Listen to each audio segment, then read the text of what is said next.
വടകരയിലെ വിമത പ്രശ്നത്തിൽ CPM സംസ്ഥാന നേതൃത്വം ഇടപെടുന്നു. PK ദിവാകരനെ ഒഴിവാക്കിയ പ്രശ്നം ജില്ലാ കമ്മിറ്റിക്ക് പരിഹരിക്കാൻ കഴിയാതെ വന്നതോടുകൂടിയാണ് വിഷയത്തിൽ സംസ്ഥാന നേതൃത്വത്തിന്റെ ഇടപെടൽ. അതേസമയം PK ദിവാകരനെ തിരിച്ചെടുക്കുന്നവരെ പ്രതിഷേധം തുടരുമെന്നും ഇനിയും നടപടി ഉണ്ടായില്ലെങ്കിൽ പാർട്ടി വിടുന്നതടക്കമുള്ള കാര്യങ്ങളിലേക്ക് കടക്കുമെന്നുമാണ് CPM അണികളുടെ മുന്നറിയിപ്പ്.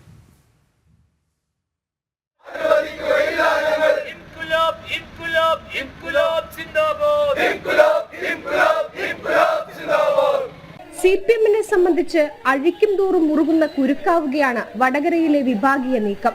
ജില്ലാ സമ്മേളനത്തിന് പിന്നാലെ ഉടലെടുത്ത പ്രശ്നം ആദ്യം നിസ്സാരമായി തള്ളിക്കളഞ്ഞെങ്കിലും PK ദിവാകരനെ ജില്ലാ കമ്മിറ്റിയിൽ തിരിച്ചെടുക്കണമെന്ന് പറഞ്ഞുകൊണ്ട് CPM-നെതിരെ ഒരു വിഭാഗം അണികൾ തെരുവിൽ പ്രതിഷേധമുയർത്തിയതോടെ പ്രശ്നം ജില്ലാ കമ്മിറ്റിക്ക് പരിഹരിക്കാൻ കഴിയാതെ വന്നു.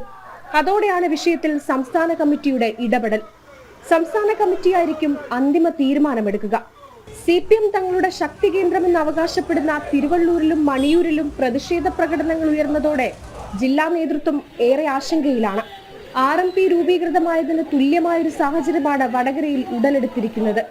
വടകരയിലെ വിമത നീക്കം വെറും മാധ്യമ സൃഷ്ടിയാണെന്ന് പറഞ്ഞ കോഴിക്കോട് ജില്ലാ സെക്രട്ടറി മെഹബൂബ് പ്രശ്നത്തെ നിസ്സാരവൽക്കരിച്ചിരുന്നെങ്കിലും ജില്ലാ സമ്മേളനത്തിന് പിന്നാലെ വിമത നീക്കം ഓരോ ദിവസവും പരസ്യമായി മറനീക്കി പുറത്തുവരികയാണ്.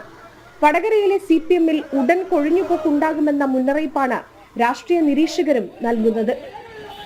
ജനം, കോഴിക്കോട്.